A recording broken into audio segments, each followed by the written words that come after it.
What is up, y'all? Welcome back to another episode of the Two Game Podcast, where I am here to break down the season finale of The Penguin, episode number 8. So, if you have not watched the season finale, I would highly recommend saving this video and then coming back. But let's just jump into it, guys. Okay? Using EMDR therapy, Rush learns that Frances already knew about Oz drowning his brothers and tried to have him killed, but could not bring herself to do it. I really like right here where they kind of juxtapose. Earlier in the season, they used a younger actress for Frances, but they don't do that here. They put the older actress here, kind of like she's reliving it through her eyes currently. And I thought that was a neat little change of pace. Honestly, it kind of threw me for a loop when it happened because I was like, wait, wasn't it a younger actress that was playing her like a couple episodes ago? I was thrown off for sure. Oz is brought to Sophia, who makes Frances confess the truth. Oz refuses to admit his actions, even as Rush tortures Frances, causing her to disown him before suffering a stroke. Really, really great scenes here. I love the fact that Oz is he's gonna go down with the ship. The moment that he tells her that he killed her brothers, there was no return for him in her eyes. And I think he was just going to go down with the ship regardless of what she thought. And he's just basically trying to save face at this point because he wants to reach that end goal of where he wants her to be proud of him. And if maybe by some form of slut magic, he can convince her that he had nothing to do with it, then that's still on the table for him to accomplish. So I thought it was very interesting, and I liked where they went with this scene between these two characters. Oz escapes, kills the detective, and brings Frances to the hospital. Oz absolutely goes ham on all of these people by shooting them all. And it is a great scene, especially when he comes out of the building, shoots the detective, and the camera goes through the hole in the head. Such a good camera shot. But afterwards, he brings her to the hospital. And meanwhile, the local bosses abandon Oz for Sophia, who puts out a bounty for Oz as she prepares to leave Gotham. Now, originally, I was not a fan of this. I felt like this was a complete departure from her character that we've gotten to know over the course of the previous 7 episodes. And I just felt like it was a cop-out, to be honest with you. She was such a phenomenal character of this show. Pretty much my favorite character in the show, one of the best characters written in 2024 for sure. And the fact that she's just all of a sudden like, yeah, I'm gonna give it all up and I'm just gonna kill Oz. Like, it just seemed very left field, but they actually kind of dropped the breadcrumb in episode 7. Once I did the review and rewatched episode 7 before doing this review, I was like, okay, well, they did kind of drop that breadcrumb in the previous episode where she was kind of having those conflictions within her. She was conflicted on whether or not she wanted all the power and the fame of being the head of the family, when in all actuality, she just really just wanted to kill Oz and move on with her life. So on one hand, I'm not super excited about where they went with her character in this particular part of the episode. But I kind of do understand where they were taking this character. Not my favorite aspect of it, but I'm okay with it. Vic arranges for the bosses to be murdered by their deputies who help Oz abduct Sophia. Instead of killing her, Oz has his police contacts return her to Arkham. This was something that kind of surprised me. I was very, very intrigued with how they were going to conclude this season. Okay. On one hand, you have, is Batman going to show up? On another hand, are they just going to kill off Sophia here and just make Oz the de facto #1 mob boss in Gotham? What was the ultimate goal here? And I didn't really want them to kill Sophia because I loved Sophia as a character so much. I felt like she could probably bounce off of like Batman and all those other characters in the Batman movies very well, that I felt like she kind of deserved a spot in those movies. But at the same time, it's like, is her story completely told here? Like, now that they've kind of backed her character into a corner where all she wants is Oz dead, and she doesn't want to be the head of the family. She doesn't want to do anything like that anymore. Where does that character go here?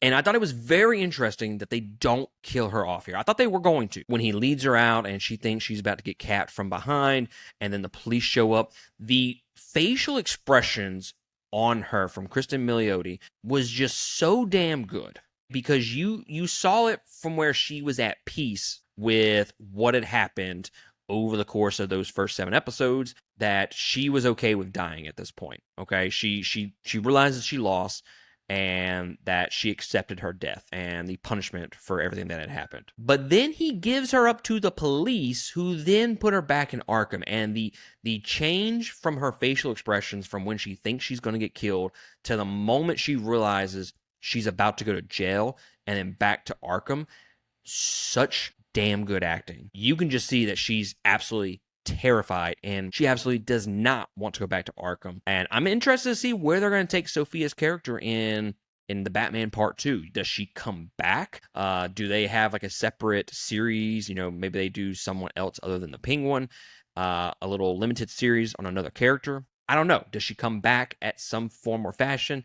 I would assume so, if they're not going to kill her off with this season. So very interested to see where they take her character in future iterations of this franchise. Oz and Vic visit Frances to celebrate, only to learn that she has entered a vegetative state, causing Oz to break down. Really great acting from Colin Farrell in this scene.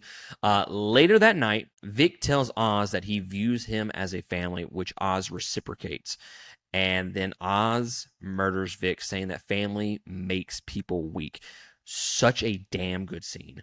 Ripped my heart out, guys. Okay, this is the scene out of all the scenes in the show that I just felt like I was just punched in the face for about 2 minutes watching Vic get killed by Oz. I was not expecting this. Was not. I was thinking that Vic would just stay Oz's right-hand man and they'd ride off into the sunset together, right?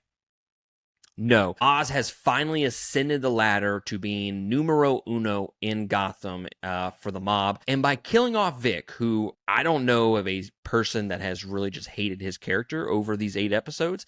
Most people that I've talked to really like his character. The fact that he kills him off in this season finale, there's no return for Oz. There's no hope for redemption. He has finally ascended the ladder, and he is the Penguin in my eyes. There's no hope for him at this point. There's no redemption arc. It's just Oz as a shitty ass person now, and it's kind of hard to root for him at this point, because the whole season you've been kind of rooting for Oz to beat Sophia, regardless of how great her character is. You're still in that mindset of he's the protagonist, and you kind of want him to win, right? So the fact that he kills off Vic here was gut-wrenching, because I loved his character. They did such a great job of developing him over the course of these 8 episodes that the moment he starts getting strangled, it's just like, oh, come on, man. Like, really? Did we have to kill off him? You kill off anybody else. Why him? Why him? And that just goes to show you just how great the character development was in this show. Because when you fall in love with a character and something happens to them and it really just hits you right in the feels, that's how you know the writing was damn good. Meanwhile, Rush, who has returned to Arkham to care for Sophia, hands her a letter from her half-sister, Selena Kyle. So it does also kind of tie it to the movies now. Not sure where that falls into what's going to happen in the Batman Part 2. I'm assuming Selena Kyle is going to have some type of feelings about her half-sister being in Arkham, and Sophia will escape at that point. I'm assuming, just predicting off what's happening in the show. Oz takes the vegetative Frances to a new penthouse suite where he dances with Eve dressed as Frances as the bat signal shines in the sky. So 2 things I want to mention.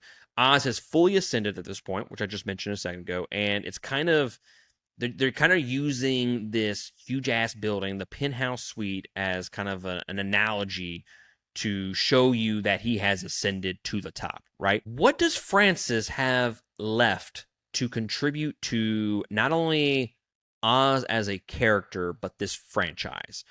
what more can we do with this character? I feel like we have already done enough with this character, and not even so much as like what has happened to Sophia. They kind of wrote her into a corner a little bit. I think they still have a lot that they can do with Sophia's character, regardless of the fact that they put her back in prison and stuff like that, right? I still think there's a lot there that we can develop with her character. Frances is basically bedbound. She doesn't talk. She's just there. She is a vegetable. What more does her character what purpose does her character serve for this franchise, for this world now that she's in this state? That is my one of my biggest questions leaving the finale. What does what is she going to do for Oz and his character moving forward that he keeps her in the penthouse, other than the fact that he is just truly a villain at this point and he wants her to suffer and watch him do all these great things? I put air quotes around that. So what's left for her character at this point? And I think that's legitimately one of the biggest questions that I have leaving this finale is what are they going to do with Frances moving forward? I'd be very curious to know what other people's thoughts are on her character. And then the last thing I want to mention, we've been wondering it for 8 episodes, me personally, the last couple episodes, would Batman show up? He does not show up, but the bat signal does appear at the very end of this episode. I think it's kind of cheap, to be honest with you. I think for them to show the bat signal at the very end of this, one, kind of symbolizes the fact that Penguin has now ascended and he's done all this bad shit, and now that he is at the top of the world, now Batman has clued in on him and the bat symbol shows up in the sky, right? But to me personally, it feels a little cheap because we've gone this entire series without Batman really never being mentioned in any of the series. I don't think he was ever once mentioned in any of these 8 episodes, other than the bat symbol at the very end. Like, no reporters mentioned him, no TV, no crooks. Nobody mentioned Batman in this series. For him to show up with just the bat signal at the very end, the final shot, I don't know, it felt a little cheap. Like I was rolling my eyes a little bit. But at the same time, it does, to me, kind of symbolize the fact that, okay, Batman is now clued in on what the fuck is going on with Oz, with this underworld, with the crime and stuff like that. So I get it that you would end the show with that shot, but to me, if you don't kind of sprinkle in that stuff a little bit throughout the season, this just feels cheap. It just feels like fan service to me. Honestly, could have done without it, and I would have been perfectly okay. But yeah, guys, absolutely, really, really enjoyed the finale. I think overall, the series was absolutely phenomenal. One of my favorite series of all time, for sure. And I think there's like a 4K Blu-ray coming out in like March, hopefully a steelbook.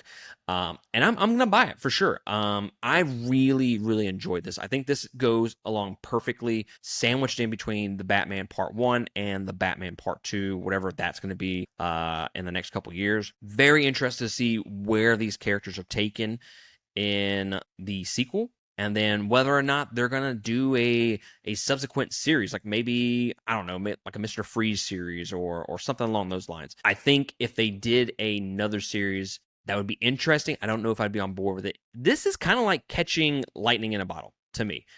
This was very surprising with how great this show was, because most of the time when you focus on a side character or a side villain, I mean, I'm looking at you, Sony villain universe that you got going on there with Venom and Craven and Morbius. Most of the time, it sucks, okay? Because we don't, there's not enough there to really give these characters their own stuff. Like, they serve really good purposes as villains, not necessarily as the main protagonists of those movies or those properties. So I was very hesitant on whether or not the show was going to be even good at all. So the fact that it was amazing, that it was phenomenal, now you're going to do it twice? I don't know. Very hesitant about that. So I'd be curious to know what they do with this world of the Batman moving forward. Do they do more villains? Do they do some more Batman side characters? Maybe bring in the Bat family? I don't know. But I'd be very interested to see what goes from here. But guys, let me know down in the comments below what you thought about the 8-episode series of The Penguin, whether or not you would recommend this to other people, and then throw down your comments about whether or not the bat symbol should have showed up, or what you think is going to happen with Sophia. Give me those predictions on what's going to happen with this universe moving forward. And I appreciate y'all joining me for this series. I'll catch y'all next time on another episode. Laters.